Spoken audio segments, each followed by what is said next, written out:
Bom dia a todos, com a graça e a paz do nosso Senhor Jesus Cristo. É uma honra voltar a esta comunidade, a esta igreja tão amorosa que me recebeu tão bem durante um bom tempo, né? Me sinto em casa e com muita tranquilidade. Mas vamos falar sobre um tema hoje fascinante, e sempre fascinante, que é o poder da palavra. É sempre um tema fascinante. A igreja sempre precisará falar sobre isso, sempre, para nunca nos esquecermos dessa força extraordinária da palavra. O texto principal será um texto em João, capítulo 1, dos versículos 1 ao 14. Inclusive, vocês estão estudando o Evangelho de João. Essa lição já foi tratada, pelo que eu observei na revista, que ganhei de presente, inclusive. Mas hoje eu quero falar um pouquinho sobre o poder da palavra. Mas antes eu quero lembrar sobre essa questão do poder da palavra, que esse é um assunto assim que vai de Gênesis a Apocalipse. E é interessantíssimo quando você observa, obrigado, o poder da criação, o relato da criação, e você vai observar, por exemplo, em Gênesis capítulo 1, essa força da palavra. Exemplo disso encontramos em Gênesis capítulo 1, o verso 3, que diz assim: disse Deus, haja luz, e houve luz. Mas disse Deus, a força da palavra. Aí se você continua, versículo 6, e disse Deus, haja firmamento no meio das águas, e separação entre águas. Olha que lindo, né? E disse Deus, haja firmamento no meio das águas, e separação entre águas e águas. Mas o texto inicia o versículo, e disse Deus. Vamos continuar. Versículo 9. Diz assim a palavra de Deus. Disse também Deus. Olha só, disse também Deus. Ajuntem-se as águas debaixo dos céus, num só lugar, e apareça a porção seca. Novamente, estamos diante de uma afirmação linda. Disse também Deus. Ficaremos aqui a manhã inteira, à tarde, destacando isso, mas meu objetivo é só para mostrar que essa força da palavra, ela está presente de Gênesis a Apocalipse. Eu escolhi o livro de Gênesis. E mais ainda, os estudiosos do hebraico, eu não sei nem mais se eu me incluo entre os estudiosos assim, do hebraico.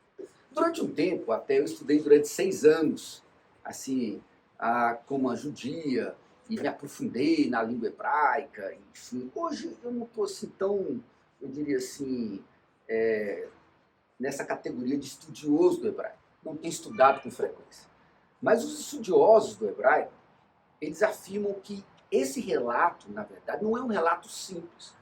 Quando você observa o hebraico, a língua original, é como se tivéssemos aqui, nesse texto, uma espécie de explosões criativas acontecendo no hebraico. Que lindo isso!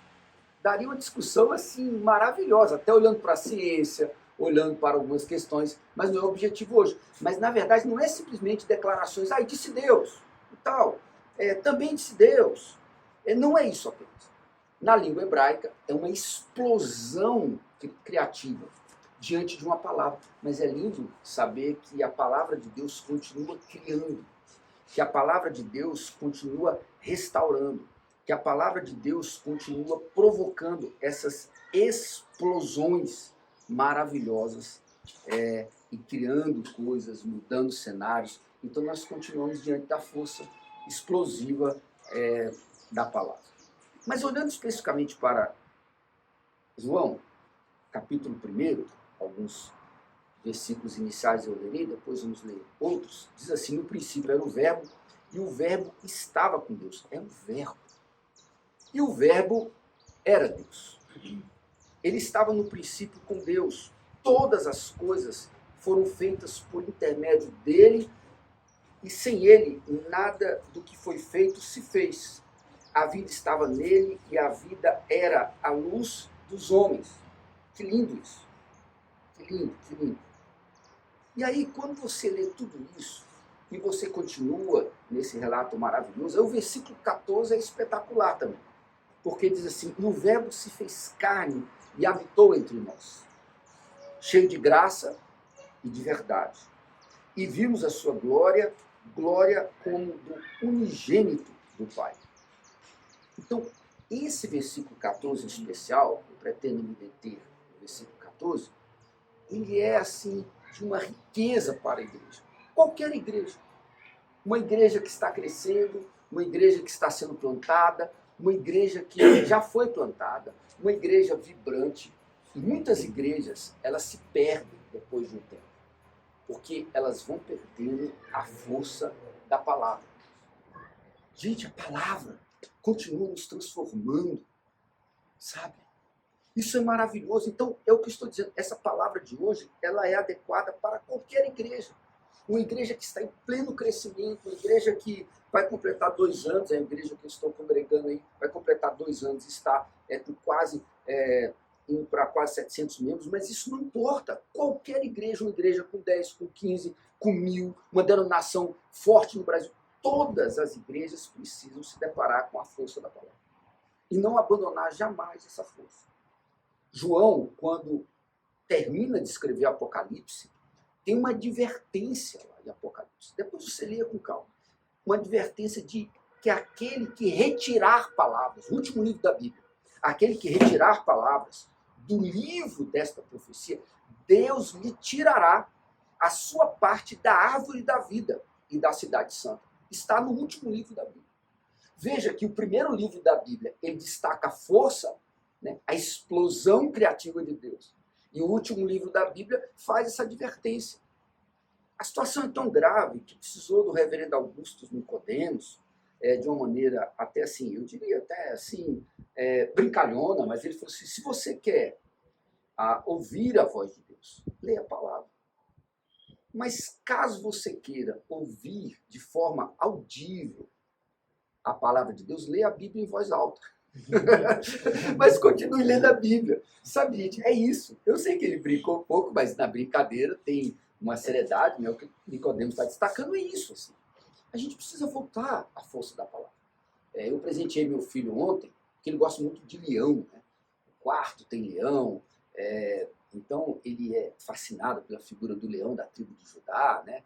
E tal. Então ele tem quadros, enfim. E aí eu presenteei uma Bíblia muito bonita, com um leão na capa. Aí olhou e falou, pai, que Bíblia, para estimular. Uma capa assim muito bonita, com o leão da tribo de Judá. Né? Eu falei, filho, e busque a força da palavra aí. Já que você gosta tanto de leão, tá aí, ó, o leão da tribo de Judá. Mas um primeiro aspecto que eu gostaria de destacar é que a força da palavra está exatamente nesse cumprimento lindo do verbo que se fez carne. É o tornar-se carne. A força da palavra, ela se manifesta no versículo 14, quando diz, e o verbo se fez carne. Aí está a força de uma palavra. É uma palavra, um verbo que se fez carne, o Deus encarnado. E Jesus, ao tornar-se carne, ele assume de uma forma, eu diria, espantosa, porque é espantosa a condição humana, a miséria humana. A encarnação é uma prova maravilhosa do interesse de Deus pela humanidade, porque ele se fez carne e habitou entre nós. Pode parecer, no primeiro momento, uma afirmação de jardim de infância. Pode parecer, no primeiro momento, uma afirmação daquele que ainda está no algodão doce, no jardim de infância da espiritualidade, mas não é. Inclusive, na época, é só vocês lerem a revista que vocês estão adotando, uma revista muito boa, lá tem uma explicação, inclusive, que na época já crescia o embrião de algo que vai ser um problema para a igreja, que é o gnosticismo, onde eles negavam essa possibilidade de uma divindade, de algo divino se fazer carne, porque a carne era má. Então isso vai crescendo, já tem um embrião do gnosticismo. Mais tarde o apóstolo Paulo precisará trabalhar isso no contexto da igreja, porque aí em João nós temos um embrião, mas isso vai crescer e Paulo precisará escrever textos sobre essa questão, que nele habita plenamente a questão de ser carne, verbo. Então isso é algo que nós podemos ver na palavra. Então, toda a plenitude estava nele. Nele habita corporalmente toda a plenitude da divindade. Mas em João já tem um embrião dessa ideia absurda de que isso não era possível. Aí vem o Evangelho e diz que a força do verbo está quando ele se faz carne. Tem uma banda, e engraçado é o nome da banda, são meus amigos. Caso algum ouça esse vídeo, eu já deixo um beijo para eles, são meus amigos. Mas eu me lembro de uma banda que tinha bases na igreja presbiteriana, apesar do nome, Banda Livre-Arbítrio. É interessante. Banda Livre-Arbítrio e a base era da igreja presbiteriana. Enfim, vai entender. Mas são meus amigos até hoje. E eles tinham uma música na época, nos anos 80, um movimento muito forte da banda gospel, Somos Convidados, né? E aí tinha uma letra legal, porque ele dizia, somos convidados para adorar ao único e verdadeiro Deus, cantava essa banda. Como um pai gracioso, veio nos amar, preocupado com os que são seus. Aí diz assim, viu nossa miséria, nossa condição, sem uma esperança, sem uma razão. Aí continuava. Com a sua graça, com o seu perdão, deu-nos vida nova em Jesus. Então era assim. Mas é isso, eles expressaram bem. A banda Livre-Arbítrio, com bases da igreja presbiteriana, mas a letra, sobre os convidados, diz o seguinte, ele viu nossa miséria e viu a nossa condição. Gente, sabe a minha alegria? É que Deus continua vendo a nossa miséria e a nossa condição. Ele continua. A força da palavra está aí, porque ele continua vendo isso.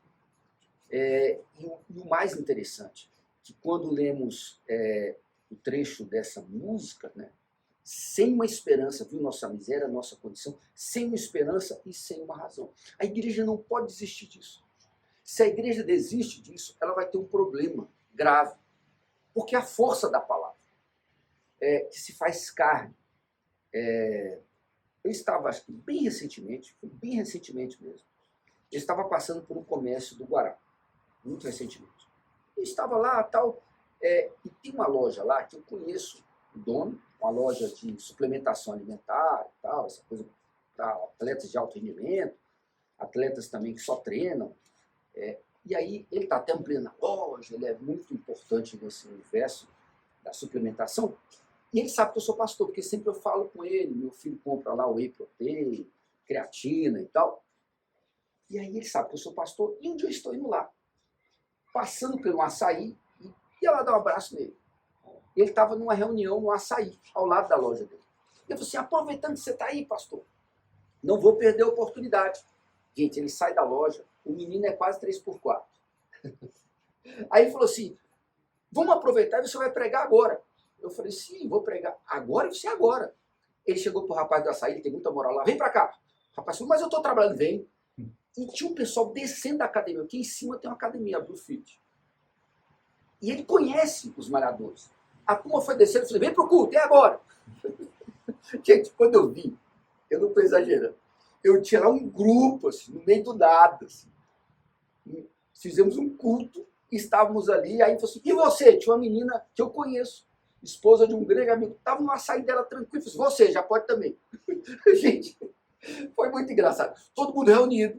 Aí eu disse, pastor, agora pode pregar e orar. Vamos aproveitar, já que você está aqui. É a força da palavra. Ela se faz carne, ela habita entre nós. E eu ali falei sobre o Salmo 23, orei ali, né, no meio da rua, do açaí e tal. E é engraçado que o rapaz que estava do meu lado, que a gente deu as mãos, era um rapaz que tinha descido da academia. O homem ficou tão empolgado, primeiro que era também 3x4, menino. Ele apertou tanto minha mão, eu falei, rapaz, o cara é forte. O homem apertava minha mão e falou assim, aleluia, glória a Deus. E aí foi muito bom, porque ali eu experimentei isso aqui, a força da palavra. Nós não podemos desistir como igreja da força da palavra. Paulo expressa isso em muitos momentos.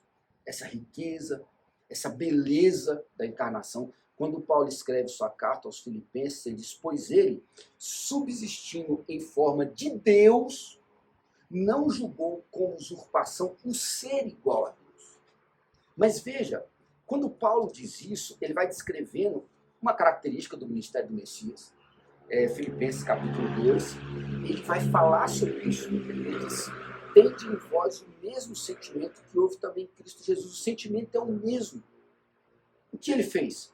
Pois ele, subsistindo em forma de Deus, acabamos de ler, não julgou como usurpação o ser igual a Deus. Antes, a si mesmo se esvaziou, assumindo a forma de servo. É isso que a igreja precisa. Gente, a igreja que quer viver a força da palavra, ela precisa fazer isso, assumir a forma de servo. Então o texto é claro, precisamos fazer isso, assumir a forma de servo, tornando-se em semelhança de homens e reconhecido em figura humana. Foi isso que ele fez. E eu vejo que há uma igreja que não entendeu isso ainda. É triste. Houve a reforma protestante, houve muitos movimentos pós-reforma protestante, mas ainda assim estamos sofrendo, porque existem comunidades que não conseguem fazer isso. Elas não conseguem. Pelo contrário, existem comunidades que estão cada dia mais distantes das pessoas. Elas não conseguem comunicar o evangelho, elas não conseguem traduzir o evangelho para as pessoas. Ela não tem essa preocupação, ela cria estruturas que dificultam isso de forma terrível, porque ela não consegue aproximar e ainda dificulta. Ela cria mecanismos, jeito de ser, estruturas, liturgias que vão distanciando as pessoas, você não tem a aproximação das pessoas. Isso me deixa triste. Assim. Um dos cultos mais lindos que eu fiz foi uma menina, que foi a única menina na época que havia se formado em uma família muito simples. E aí ela procurou uma pessoa e disse assim, olha, eu preciso fazer um culto. Só que qual pastor que vai entrar na minha casa? Primeiro que eu moro num lugar muito simples. E o teto da minha casa, não é todo mundo que consegue entrar. E tem um problema, tem que ter a altura do pastor. Porque dependendo da altura, ele vai ter dificuldade para entrar. Eu moro num lugar muito barato, que foi impossível pagar. O teto é pequeno, é um lugar um pouco inadequado, a ventilação. Eu não sei como funciona. Mas qual pastor sairia desses templos? Olha a visão da menina, desses templos, muitos de mármore, esses templos assim, templos também muito complexos, assim, de empresários da fé, essa coisa toda, de impérios particulares.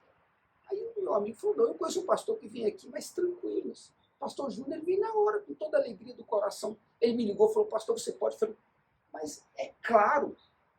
Quase não entrei pelo teto, tive que abaixar, foi difícil. Mas quando você chegava ao local, era possível você levantar plenamente assim, o seu corpo. Mas para entrar, foi difícil. Coisa mais linda. Colocaram uma flor de plástico em uma caixa de papelão para fazer de púlpito, em cima de uma mesinha. Todo mundo, a família inteira ansiosa pelas palavras. Todo mundo atento e feliz para ouvir a palavra. E ali eu pude pregar com essa simplicidade. A igreja precisa fazer isso, gente. A igreja precisa servir as pessoas, sabe? E aquela família ficou tão grata e diz, olha, pastor, sem palavras. Foi um dos púlpitos mais lindos. Assim. Papelão, flor de plástico, tudo muito simples, teto baixinho, mas um monte de gente para ouvir. Então a força da palavra é quando a igreja serve. Só que tem um detalhe interessante,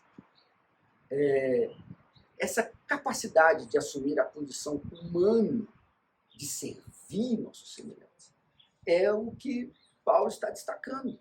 Antes a si mesmo se esvaziou, assumindo a forma de servo, tornando-se em semelhança de homens e reconhecido em figura humana. Ele foi reconhecido em figura humana. E eu tenho a impressão que a igreja ainda está com essa dificuldade em ser reconhecida nessa dimensão do serviço. Então a força da palavra está nessa dinâmica. E aí eu lembro um detalhe interessante para a gente pensar. Antes de voltarmos a João, só pensarmos. Jeremias, capítulo 28, só para a gente pensar. Nós temos o período de exílio. E aí o povo de Deus, ele residiu em Babel, em Babilônia. Mas o que acontece quando Israel passa a viver numa cidade que tinha uma tradição de perversidade, que tinha uma fama de ser sanguinária e pagã, conforme relata a própria Bíblia. Então você tem um povo de Deus que está vivendo no exílio. um tempo difícil, um tempo complexo. Aí surge Ananias, um profeta que diz assim, olha, não, esse tempo vai ser breve, 2 anos. Ninguém gosta de exemplo. Então, já que vocês estão sofrendo, eu quero dizer que o tempo vai ser breve. E diz o texto que no mesmo ano, olha só, no princípio do reinado de Zedequias, rei de Judá, isto é, no ano 4º, no 5º mês, Ananias, filho de Azur, profeta de Gibeão, me falou na casa do Senhor, na presença dos sacerdotes e de todo o povo, dizendo, assim, ele fala em nome do Senhor, assim fala o Senhor dos Exércitos, Deus de Israel, dizendo, quebrei o jugo do rei da Babilônia. Quebrou? Quebrei. Ele diz, quebrei o jugo, dentro de 2 anos eu tornarei a trazer a este lugar todos os utensílios da casa do Senhor. É tudo que eles queriam ouvir, gente. Gente, fiquem tranquilos, tranquilas, está tudo bem. 2 anos vocês estão voltando. Tudo certo. Aí vem Jeremias e diz, não, não está tudo certo. Então, o falso profeta Ananias, até no versículo 11, ele diz assim, e falou na presença de todo o povo, mas antes ele tomou os canzis do pescoço de Jeremias. E sabe o que ele fez, gente? Ele quebrou. Só que para a gente, canzis é algo que é estranho à nossa tradição. Calma, canzis refere-se a pequenos sinos. Só que esses pequenos sinos, que no caso estavam no pescoço de Jeremias, esses pequenos sinos, eles eram presos, principalmente às vestes.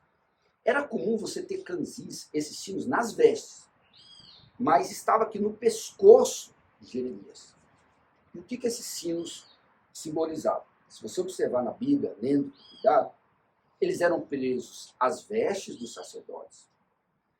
E principalmente durante os rituais religiosos, eles tinham uma função, um propósito. O propósito era, claro, anunciar a presença do sacerdote, ok, tudo bem, isso aí é óbvio, eram sinos que anunciavam a presença do sacerdote, mas não é só isso não. Eles também simbolizavam reverência e adoração a Deus. Gente, ele quebrou o que estava no pescoço de Jeremias, ele quebrou. O texto está dizendo que ele quebrou isso, falou, não, podem ficar tranquilos, só 2 anos. Ele quebrou. Então o profeta Ananias tomou os canzis do pescoço de Jeremias, o profeta, e os quebrou. Que coisa assustadora. Ele quebrou os canzis. Depois a gente volta a Jeremias. Vamos para João. E a gente volta já já. Então nós temos um desafio que é tornar-se carne. Já já voltaremos a Jeremias. Vocês vão entender a conexão. Porém, voltando a João, você vai observar que o texto não para por aí. O texto também diz assim, e o verbo se fez carne e habitou entre nós. E aqui vem o detalhe. Porque tornar-se carne é um desafio, mas ele também tabernaculou. Literalmente, ele armou a sua tenda entre nós. É a melhor tradução. O que significa isso? A força da palavra é quando a igreja entende esse mistério, ele viveu entre nós. O texto diz isso, o verbo se fez carne, habitou entre nós. Ele armou a sua tenda entre nós. E esse é o desafio, viver entre as pessoas. A força da palavra está na possibilidade de estender tendas e habitar essas tendas. De oferecer às pessoas essa possibilidade. É só você observar, por exemplo, Mateus capítulo 13. Gente, é uma parábola do grão de mostarda. Olha só essa parábola, Mateus capítulo 13. A Bíblia é tão linda, a Bíblia não se contradiz, gente. A Bíblia se complementa. Você vai lendo a Bíblia, você vai entendendo a beleza das Escrituras. Mateus capítulo 13 fala que a parábola do grão de mostarda é uma parábola que fala sobre o reino dos céus, que é semelhante a um grão de mostarda. Conhecido na época, na cultura agrícola, como um grão pequeno, irrelevante, inexpressivo. Só que tem um detalhe. O reino dos céus é como esse grão de mostarda que, segundo a parábola, que é Mateus capítulo 13, quando crescida, quando crescida, se faz árvore, de modo que as aves do céu vêm aninhar-se nos seus ramos. Aí que vem o desafio. Nós continuamos com o mesmo desafio. Uma igreja quer crescer, biblicamente falando, uma igreja quer preservar a força da palavra, ela precisa entender, se ela não armar tendas, ela não vai crescer. Se ela não acolher, as pessoas precisam encontrar a sombra. As pessoas precisam encontrar ninho. Esse é o desafio. E muitas vezes, quando você pensa nessa questão, você tem que olhar para a sua vida. Não sou eu que vou julgar a sua vida. Mas você precisa pensar se a sua vida é ninho. Você precisa pensar se a sua vida ela está trazendo sombra para as pessoas. E eu vejo que Isaías 65 continua levantando um desafio quando nós olhamos para as pessoas, de alguma maneira, e a gente diz assim, olha, nós somos tão santos, por isso que vocês devem se afastar de nós. Olha só a crítica profética, é uma crítica profética, uma denúncia profética de Isaías capítulo 65, verso 5. Povo que diz, fica onde estás, não te chegues a mim, porque sou mais santo do que tu. Meu Deus do céu, isso aqui é o antininho. Gente, isso aqui é o antininho. Olha só, um povo que diz, fica onde estás, não te chegues a mim, porque sou mais santo do que tu. Não te chegues a mim. Como é que nós vamos crescer, gente? Como é que nós vamos atrair nossos vizinhos? Como é que nós vamos atrair as pessoas se nós não somos uma igreja de ninho, se não somos discípulos de ninho? Não te chegues a mim, porque eu sou muito mais santo do que você. Esse é um risco da religião. Esse é um risco de uma teologia que fala, olha, não se aproxime, nós somos mais santos. E a gente fica categorizando as pessoas. O que tem de pessoas que quando você conhece, lideranças, e aí você conhece essa liderança e tal, e você vai conviver com elas. E quando você percebe esse espírito, você fica tomado por tristeza. E aí, a força da palavra está nessa capacidade, como lemos aqui, de armar tendas. Armar tendas, só isso. Armar tendas. Então, muitas vezes, a gente esquece e a gente não faz uma análise crítica. Eu me lembro de muitas pessoas escrevendo sobre os desigrejados. Eu achava engraçado isso, porque eu li os artigos e eu via muito a bala assim, atirada do lado de lá. Né? Olha, as pessoas que estão deixando a igreja, por isso, desigrejados. Faltou também, gente, a bala do lado de cá. Por que tem tanta gente desigrejada? Sabe, eu acho legal a gente pensar na igreja também para pessoas que não gostam de igreja e pensar na igreja para as pessoas que a igreja também não gosta. E não só pensar nos nossos esquemas. Assim. E eu fico chocado quando a gente não pensa nessas pessoas que a igreja não gosta, porque tem muita gente que a igreja não gosta também, que precisam ser acolhidas, ministradas.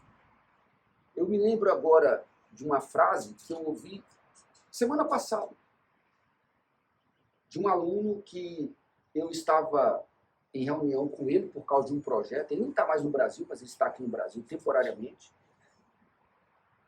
Você tem ideia, o menino foi campeão mundial de robótica. Só isso.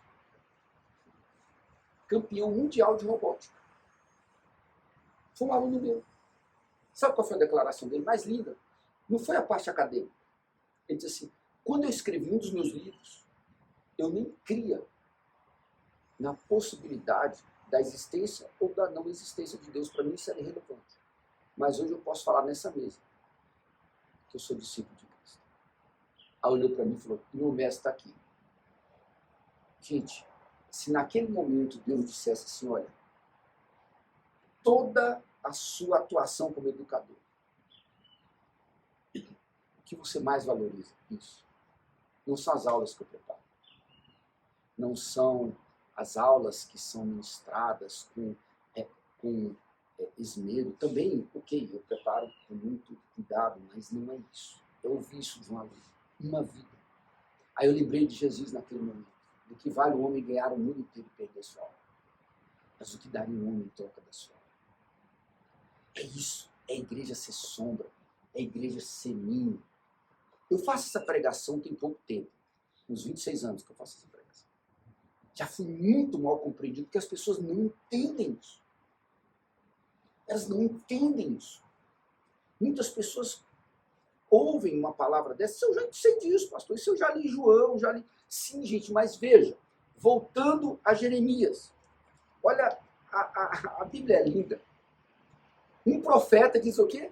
O tempo é pequenininho, 2 anos, fica tranquilo. Quebrou os sinos de Jeremias, falou assim, não, só 2 anos. Aí vem Jeremias e diz, não, pelo que assim diz o Senhor, eis que te lançarei de sobre a face da terra, morrerás este ano, porque pregaste rebeldia contra o Senhor. Você está enganando o povo que eles vão ter um tempo pequenininho, nesse lugar de perversidade. Não. Morreu, pois, o profeta Ananias, no mesmo ano, porque Jeremias, sim, disse não. Sabe o que eu quero que vocês façam? Aí vem Jeremias. Aí diz algo que a gente precisa entender, gente. Ele fala, olha, o que vocês vão fazer é outra coisa. Assim diz o Senhor dos Exércitos, o Deus de Israel. Aí já é o capítulo 29, verso 4. A todos os exilados que eu deportei de Jerusalém para a Babilônia. E vamos lembrar a teologia do Novo Testamento, que nós somos peregrinos. Vamos lembrar disso? Nós somos peregrinos. Pedro desenvolve essa ideia, não é só Pedro não, tá? Mas Pedro vai desenvolver isso, nós somos peregrinos. De certa forma, a nossa pátria, como diz a Bíblia, não é essa. Então, de certa forma, somos também peregrinos. Ele diz, eu estou dizendo algo para vocês. Olha só, versículo 5. Aí vem um desafio que a igreja às vezes não quer. Vocês querem saber? O tempo do exílio é duro. Edificai casas e habitai nelas. Plantai pomares e comer o seu fruto. Querem fazer diferença? Então vocês vão ter que plantar pomares. Querem fazer diferença? Então vocês vão ter que edificar casas e habitar nessas casas. Gente, a igreja precisa entender isso. Ela precisa plantar pomares, tomar esposas, gerar filhos e filhas. Olha só que coisa interessante. A gente não percebe que o que, na verdade, Jeremias está ensinando, primeiro que ele contradiz tanto a estratégia da Babilônia, porque muitas vezes as pessoas não entendem o que a Babilônia fazia. Só você ler as estratégias de guerra. Não é só da Babilônia, gente, vamos combinar? De muitos povos guerreiros. O que eles faziam? Eles pegavam, por exemplo, a identidade do povo conquistado e tiravam aquela identidade. Isso na história. Você pode estudar isso nas estratégias de guerra. Eu não sou especialista, mas eu conheço alunos, estudiosos da área que já me falaram sobre isso. Até nas artes marciais. Aí eu conheço um pouquinho. Quando você dominava o povo, e quando a arte marcial era a identidade daquele povo, você tinha que encontrar uma maneira de retirar isso também. Foi o que aconteceu com o Taekwondo, por exemplo, na Coreia, durante um tempo. Você descaracteriza aquela arte que era tão importante. E assim tudo. E aí você tem a Babilônia. A Babilônia, gente, se tornou um grande império e até exemplo e modelo de perversidade. Não foi à toa também. Mas eles faziam isso. Eles erradicavam a identidade espiritual, cultural dos povos conquistados. Principalmente pegavam os profissionais, a elite do país derrotado, e eles faziam o quê? Eram levados para viver na Babilônia durante o tempo. Ali, tal. E só mais tarde eles podiam retornar. Quando eles retornavam, gente, muitos perdiam. Completamente. Sabe o que Jeremias está falando? Eu quero que vocês se multipliquem. Muito. Porque se vocês se multiplicarem, você já quebra. Deus manda que o povo se multiplique e não diminua, porque não tinha como diminuir. Preservar a identidade da comunidade. Quando eu defendo a ideia, eu faço isso aos 26 anos, como pastor e antes como seminarista, quando eu defendo a ideia que a igreja tem que armar tendas, que a igreja precisa viver o que a Bíblia ensina, eu não estou dizendo que a igreja vai negociar sua identidade, não é isso que eu estou dizendo. Quando eu falo precisamos plantar pomares, é preservar a identidade, mas a gente precisa armar tendas. Preservar a identidade, mas a gente precisa fazer isso. E aí ele diz o seguinte, também ele vai de encontro ao conselho de Ananias. Porque ele diz, olha, vocês precisam se estabelecer e se envolver no dia a dia da grande cidade. Uma igreja que quer crescer, ela precisa se estabelecer no dia a dia da grande cidade, preservando sua identidade, mas ela precisa se estabelecer, gente. Então, o meu desafio para vocês, uma igreja que está crescendo, por exemplo, essa igreja que completa 3 anos agora, já completou, né, mas ainda está em celebração, está completando, tem várias atividades. Eu fiquei muito feliz de poder estar ali, porque tem 3 anos só de vida.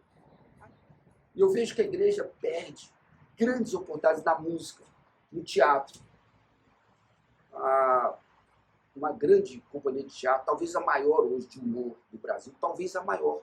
Uma era membro da nossa denominação. Eu sei o que eu estou falando. Eu sei que é a família.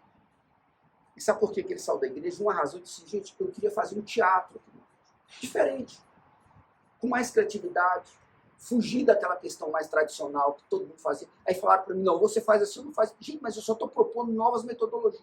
Não, hoje ele é um grande nome do teatro. Eu lamento profundamente. Eu lamento profundamente que muitas vezes esquecemos de estender tendas, de estar presente na vida da cidade, oferecendo ninho às pessoas. Eu me lembro quando, já estou quase terminando, mas eu peguei a palavra 11h44, então estou dentro do horário. Marquei certo, quase 11h50, então estou no horário aqui, não ultrapassei nada absurdo, estou terminando. Mas eu me lembro quando a gente resolveu fazer o seguinte, eu pastorei uma igreja que ela foi exemplo e modelo, nunca gostei disso, mas enfim, o presbitério fazia isso. Modelo de crescimento. Às vezes a nossa igreja crescia mais do que todas as igrejas juntas do nosso presbitério. A igreja sozinha crescia mais do que todas as igrejas do presbitério. Inclusive um pastor auxiliar foi falar isso no culto, eu falei, não, evite. Eu não sei, não me sinto bem. Pode gerar algo aí que eu não gosto. Como soberba, achar que, não, nós temos muito para fazer. Não, mas tem que dar esse dado. Não, fala de outro jeito. Mas não fala assim não, que fica parecendo que nós somos, que estamos acontecendo. Eu não gosto disso. Mas só que nós estávamos estendendo tendas. A gente fez uma campanha para todas as escolas da região. Eu chegava para a diretora e falei assim, olha, eu sou pastor da igreja presbiteriana, tal. Nós temos um grupo de teatro, um grupo de louvor. A gente quer entrar aqui. Eu falei assim, mas pastor, o Estado é laico, mas não é laicista. Ele é laico. Mas ele faz boas parcerias. Ele não é contra a religião. Eu vou aceitar. Até porque eu estou desesperado, eu não sei o que eu faço mais na escola. Tem tantas coisas que estão acontecendo. Gente, a escola era aberta. Nós entramos em várias escolas, e vou contar uma coisa para vocês. Nós tínhamos uma camiseta feita por um presbítero da igreja, a arte, linda. Uma arte, a gente ia com música, com teatro, a gente pregava a palavra, entrava nas salas de aula.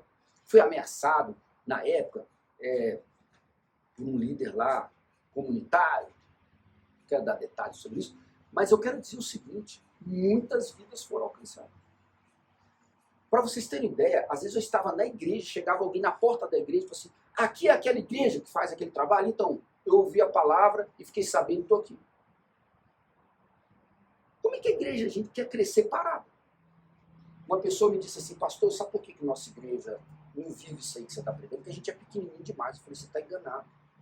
Uma igreja pequena não quer dizer que ela tenha de ter uma visão pequena, gente. Veja. Não, absolutamente não. Vocês têm um pastor aqui que é meu amigo particular. Que é um pastor que tem essa visão que eu estou pregando aqui na alma e no coração, correndo na veia. Vocês têm toda a estrutura. Um pastor que já entendeu tudo isso desde o início. Que não tem só formação teológica. Que entende como esse mundo está caminhando, porque a gente entende o ritmo do mundo, para a gente entender como nós vamos estender tendas sem perder a identidade. Mas eu quero desafiar vocês, de novo, a projetos audaciosos. Tem uma igreja que ela abriu um projeto de grupos pequenos, eu não me lembro o ano. Perguntaram ao pastor, hoje eles têm, gente, uma quantidade, eu nem vou citar o número que eu não lembro, mas é algo assustador, a gente pensa até que é um erro estatístico. Não, repete de novo, acho que você leu errado, botou 0. Não é que eu botei 0. A quantidade de grupos pequenos dessa igreja é uma das maiores do mundo. Perguntaram ao pastor Quando foi que ele teve esse discernimento que a melhor estratégia seria aquela especificamente? Para aquela região. Ele disse assim, não, eu vou contar para vocês. É quando eu abri o primeiro grupo pequeno, aí chegou alguém da igreja e falou, pastor, isso não vai dar em nada não. Não, meu irmão, mas, ó, se ele falou, foi só com você. Comigo ele não falou. Então, mas o irmão vai orar, eu vou orar. Mas comigo continua falando que essa estratégia vai dar certo. Não, mas falou só com você. A igreja está achando, pastor, que você perder tempo. Eu falei assim, foi ali que eu fui testado. Quando eu abri um grupo, e pessoas da igreja, pessoas isso não vai dar em nada. Para. Se eu tivesse parado, eu não seria uma das maiores igrejas do mundo. Eu não vou falar o número de grupos familiares, porque eu não lembro aqui, mas é algo tão assustador que você tem que reler. Você pensa que é engano de estatística. Não, eles têm um trabalho assustador com isso. O fato da igreja ser pequena, gente, a visão não precisa ser pequena. Lembre-se disso. O fato de a igreja ser pequena, a visão não precisa ser pequena. Você pode pegar uma visão bíblica e adaptar até você atingir a estrutura. Mas não desista. Não desista. Então, assim, você vai ouvir coisas assustadoras. Existem pessoas que olham para uma comunidade, para uma igreja, e dizem, olha, tal, isso aí não vai dar em nada. Olha, gente, se Deus colocou algo no coração de vocês, sigam. Orem. Esta igreja que eu dei o depoimento ali para vocês, no nosso cafezinho, ela começou numa churrasqueira, no Jardim Botânico. Era numa churrasqueira no Jardim Botânico, era só um sonho. Mas a liderança estava convicta que era um projeto de Deus. Hoje está aí, impactando a cidade. É isso. Não desista de um projeto que Deus colocou. Vão plantar pomares. Vão edificar casas. Estenda as tendas. E eu encerro orando, mas também deixando o censo demográfico de 2022. Isso aqui eu vou trabalhar melhor em outros contextos aí, educacionais. Mas sabe uma questão que eu acho que a igreja precisa pensar? Não dá para discutir isso agora. Isso é tema para uma escola dominical. Mas até que ponto essa afirmação de que o Brasil, em 2022, tem mais igrejas do que escolas e hospitais juntos? Não estou falando que tem mais igrejas do que hospitais, não, juntos, escolas e hospitais. É só você ler o censo. Você tem mais ou menos 286 igrejas para cada 100 mil habitantes. 286 igrejas. Então você tem 579,7 mil estabelecimentos. Gente, 579 mil. Aí você tem 264 mil escolas. 247 mil estabelecimentos de saúde. Aí você tem 286 igrejas para cada 100 mil habitantes. Para você ter ideia, você tem 122 estabelecimentos de saúde para cada 100 mil habitantes. Você tem 286 igrejas. Você tem 130 escolas para cada 100 mil habitantes. Você tem 286 igrejas. A pergunta que eu faço, que diferença isso tem feito no Brasil? É só você parar e você responde. Você senta com a igreja, pede para o pastor João organizar um café para você discutir isso. Mas eu acho que tem que ser discutido. Que diferença isso tem feito? Até que ponto essa quantidade de igrejas também significa a quantidade de pomares? Até que ponto essa quantidade de igrejas significa casas edificadas? Até que ponto essa quantidade de igrejas significa tabernacular no Brasil e produzir uma igreja que vai impactar? Esse é o desafio. Então, assim, minha palavra final, façam parte desse desafio. De plantar pomares, de edificar casas, de estender as tendas, de assumir essa condição, sem perder a identidade. Porque também esse é o desafio. Porque tem gente que vai servindo tanto, né? Vai se tornando assim tão humano que perde a própria identidade como corpo de Cristo. Não é isso que eu estou propondo. Não é negociar princípios. Mas a gente precisa aprender até o que o falecido Tim Keller falava. Um pastor que eu tinha uma grande admiração. Tim Keller falava o seguinte: muitas vezes você tem uma doutrina específica que ela já choca diretamente com a cultura. Ok, você vai abandoná-la? Não, porque ela choca a cultura e ela é bíblica. Mas você não precisa partir dela. Olha o que Tim Keller falou. Você tem outras doutrinas que podem ter mais abertura em determinada cultura. Parta dessas doutrinas. Quando você abrir essas portas, como diz Tim Keller, abriu essas portas, você conseguiu ter acesso aos corações, você não vai abandonar aquela doutrina que é bíblica. Você vai tratar dessa doutrina. Agora, a gente já quer direto fechar portas. Tem gente que não entra em lugar nenhum, ninguém aguenta, ninguém suporta. Poxa, eu fiquei triste de ouvir um membro da igreja falar, eu não consigo sentar com o meu pastor. A cabeça dele não dá. Não dá para tomar um café. Tem gente que você não consegue tomar café. Você não consegue sentar, você não consegue conversar, porque não dá. Não entendeu nada ainda. Ou muito pouco. Eles encontram sentido nos seus impérios particulares. Só faz sentido lá. Vamos entender esse chamado da palavra. Quero orar com vocês, nos preparando para a ceia, né? A ceia vai ser ministrada. Vamos orar, pedindo a bênção do Senhor. Deus, obrigado por essa manhã. Nos dê graça, misericórdia. Pai, que esta igreja possa continuar sendo uma bênção. Ela nasceu debaixo de um sonho, Pai, não foi de uma ilusão. De um desejo de plantar uma igreja forte, que seja capaz de plantar pomares e edificar casas sem perder a identidade. Eu clamo que o Senhor dê força, porque muitas vezes é preciso força, porque somos tomados pelo desânimo, somos tomados, Deus, muitas vezes por dados humanos que vão enfraquecer na visão que o Senhor colocou em nossos corações. Eu clamo pelo poder que há no nome de Jesus, que o Senhor fortaleça esta igreja, fortaleça a sua liderança, que o Senhor abra caminhos, que o Senhor dê entendimento e dê estratégias para que esta igreja continue a cumprir o propósito dela neste lugar. E por onde o Senhor levar. Deus amado, que o Senhor possa alimentar a visão bíblica desta igreja, cada dia mais. E obrigado por esta oportunidade, abençoe a ceia que teremos, que o Senhor possa conduzir esse momento tão importante da ministração desse sacramento para a glória do teu nome, é o que nós oramos e te agradecemos. Amém. Louvado seja o nome do Senhor.